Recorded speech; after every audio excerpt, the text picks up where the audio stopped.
سامنے ندی کے کنارے بیٹھے ہوتے ہیں، وضو کر رہے ہوتے ہیں، دیکھتے ہیں تو اتنے میں سیب ایک آ رہا ہوتا ہے پانی کے اندر، اس کو اٹھا کے وہ کھا لیتے ہیں۔ کئی دن کی بھوک ہوتی ہے، کھانے کے بعد پھر خیال آتا ہے کچھ دیر بعد کہ میں نے تو بغیر اجازت کسی کا یہ سیب کھا لیا، اب اس کی کیسے تلافی ہو۔ پھر وہ نکل پڑتے ہیں یعنی کہ اس کی تلاش میں۔ کئی دنوں کا سفر کرنے کے بعد پھر دیکھتے ہیں کہ ایک باغ ہے، وہ درخت جو ہے وہ جھکا ہوا ہے یعنی کہ ندی کے اوپر۔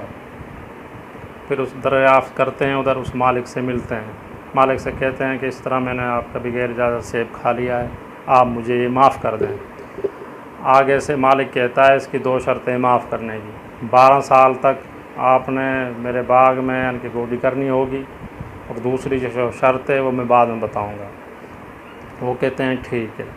پھر وہ 12 سال تک گوڈی کرتے ہیں۔ ان کے مالک کے پاس ایک مہمان آتا ہے، وہ پھر حضرت سامع سے کہتے ہیں کہ پھل لے کے آؤ توڑ کے سیب۔ وہ سیب توڑ کے لے کے آتے ہیں، ان کو رکھتے ہیں آگ لا کے۔ وہ کہتے ہیں بھئی یہ تو کچے سیب ہیں، پھیکے سیب ہیں، آپ کو یہ بھی پتہ نہیں 12 سال سے آپ ادھر کام کر رہے ہو کہ کون سا پھل میں پودے کے جو ہیں پھل میٹھے ہیں، آپ یہ لے کے آ گئے۔ وہ کہتے ہیں 12 سال سے میں نے اوپر دیکھا بھی نہیں پھلوں کی طرف، نہ میں نے کوئی پھل کھایا، اس لیے مجھے پتہ نہیں ہے۔ ایک سیب کھایا، اس کی سزا 12 سال تک میں ادھر بھوگ رہا ہوں، دوسرا میں نے کوئی ایسی غلطی یا سیب میں نے نہیں کھایا۔ وہ کہتے ہیں ٹھیک ہے چلو، ایک شرط آپ کی پوری ہو گئی۔ دوسری جو شرط ہے، وہ کہتا ہے میری بیٹی سے شادی کرنی ہے، وہ گونگی، بہری اور اپاہج ہے، اور اس کے بعد آپ کی یعنی کہ سزا ختم۔ وہ کہتے ہیں چلو ٹھیک ہے جی۔ پھر ان کی شادی ہو جاتی ہے، پھر وہ کمرے میں جاتے ہیں، وہ دیکھتے ہیں تو ایک حسین لڑکی بیٹھی ہوتی ہے، بولنے میں بھی صحیح، نہ وہ اپاہج ہیں، بالکل ٹھیک۔ وہ کمرے سے واپس نکلتے ہیں جلدی میں، تو جو ماتھا جو ہے اوپر چوکاٹ پہ لگ جاتا ہے۔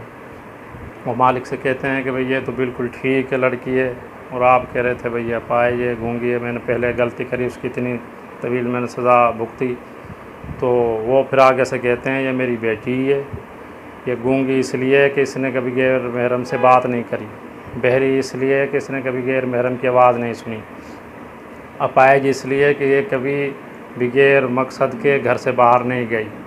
تو یہ بھائی دیکھو، پھر ادھر سے وہاں سے جو پھر بیٹا پیدا ہوا وہ تھا شیخ عبد القادر جیلانی۔ پھر ایسی اولاد اللہ تعالیٰ نوازتا ہے، ایسے پھر رتبے والا بیٹا ان کو یعنی کہ اللہ تعالیٰ نے عطا کیا۔ آج ہم دیکھ لیں ہم کیا کر رہے ہیں، حلال حرام کی یعنی کہ فکر کریں، اور نہ حرام کمائی سے اگر آپ گھر بھی بنا لیں گے تو اس میں سکون نہیں ہوگا۔ حرام کمائی سے آپ کی اولاد بھی پیدا ہوگی تو وہ نافرمان پیدا ہوگی، وہ آپ کو سکون نہیں دے گی، آپ کو رسوائی کرے گی۔ تو اس پہ ہم جو حلال جو ہوتا ہے وہ تھوڑا ہی نظر آتا ہے، حرام جو ہے وہ زیادہ نظر آتا ہے، لیکن اللہ تعالیٰ کی برکت جو ہے حلال میں ہے، حلال میں سکون ہے، حلال میں راحت ہے۔ ایسے ہی آتا ہے کہ اگر کپڑا آپ کے جسم پہ جو پہنتے ہیں ایک دھاگا اس میں حرام کمائی کا ہے تو آپ کی عبادت قبول نہیں ہوگی۔ ایک لقمہ آپ نے حرام کا کھا لیا تو آپ کی دعا قبول نہیں ہوگی۔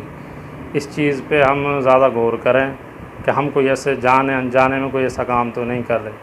اللہ تعالیٰ میرا اور آپ کا حامی و ناصر ہو۔